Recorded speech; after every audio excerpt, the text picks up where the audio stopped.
मस्जिद के आगे हमला, नमाज के समय डीजे बजा रहे दलित परिवार की पिटाई, कश्यप परिवार पर चलाई लाठियां, रमाकांत यादव को घोंपा चाकू, होली पर कई राज्यों में हिंसा। वैसे तो हम सभी बहुत अच्छे से जानते हैं कि कोई भी हिंदू त्योहार शांति से चला जाए, ऐसा अब भारत में होना लगभग असंभव है। लगातार हर त्योहार पर दुष्ट कट्टरपंथियों के द्वारा हिंदुओं पर हमले किए जाते हैं। चाहे वो होली हो, दीपावली हो, नवरात्रे हो, कोई भी देवी पूजा हो, या फिर अभी हाल ही में जो राम जी की प्राण प्रतिष्ठा का कार्यक्रम था, उसमें भी देश भर में क्या हुआ सबने देखा। लेकिन सबसे बड़ी समस्या ये है कि इन हरकतों को देखकर भी हिंदू समाज जागने को तैयार नहीं। हिंदुओं की रैलियों पर, हिंदुओं की शोभा यात्राओं पर किस प्रकार से कट्टरपंथियों द्वारा हमले किए जाते हैं, ये अब बताने की आवश्यकता रही नहीं है। लेकिन बड़े बड़े डीजे के सेट लेकर जाने वाले, करोड़ों की गाड़ियां लेकर जाने वाले हिंदुओं के पास अपनी सुरक्षा के नाम पर कुछ नहीं होता। वो अपनी सुरक्षा कर ही नहीं पाते। यहाँ तक कि नूह में जो हमला हुआ था, वो वीएचपी द्वारा आयोजित जो भी रैली या भगवान का जो भी पूजा अर्चना थी, उससे रिलेटेड वो रैली थी।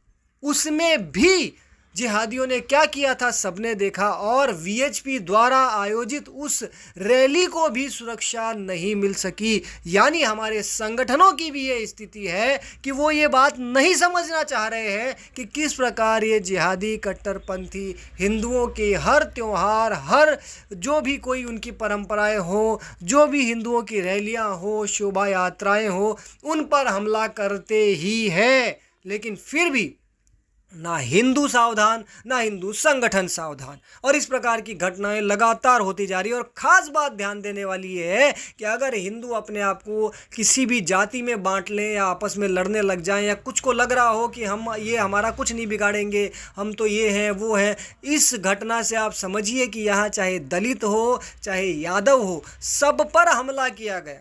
हिंदू खुशियाँ मनाएं, दिवाली होली पर रंग खेलें, डीजे बजाएं, ये बिल्कुल इन्हें पसंद नहीं आ रही। और इन्होंने डीजे बजाते हिंदुओं पर, होली खेलते हिंदुओं पर, होली जलाते हिंदुओं पर, सब पर हमले किए।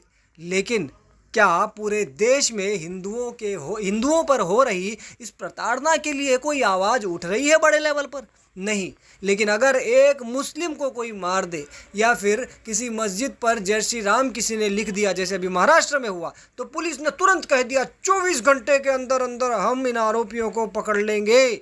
लेकिन हिंदुओं पर जितने मर्जी हमले हो जाएं, उनके मंदिर टूट जाएं, उनकी मूर्तियां टूट जाएं, पर ये 24 घंटे वाला अल्टीमेटम अपने मर्जी से तो कभी आएगा ही नहीं।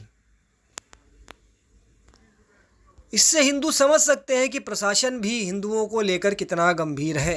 हिंदू अपनी सुरक्षा, जो कि उनका संवैधानिक अधिकार है, आत्मरक्षा, उसका पूरा ध्यान दें। कोई भी रैलियां निकालें, डीजे बजाएं, जो भी कुछ आप करें, उसके पहले अपनी सुरक्षा को ध्यान में रखें, क्योंकि ये हैवान, ये कट्टरपंथी लोग, ये बिल्कुल तैयारी में है और कभी भी आप पर किसी भी अवसर पर हमला कर सकते हैं। और ये दिख रहा है, ये कोई भड़काने की बात नहीं है, ये सच्चाई है, ये दिखाई दे रही है। आप किसी भी त्योहार पर उठाकर देख लीजिए, दर्जनों मामले मिल जाएंगे जहां हिंदुओं पर हमले किए गए, और ऐसे हमलों पर कोई रोक नहीं लग रही, किसी प्रकार का अंकुश इन पर लग नहीं रहा। लगातार ये बढ़ते जा रहे हैं। यदि सरकार और प्रशासन इन पर लगाम नहीं लगा पा रहा, तो बेचारे हिंदू करें तो क्या उन्हें आत्मरक्षा, अपनी रक्षा के लिए भी तैयारी नहीं करनी चाहिए?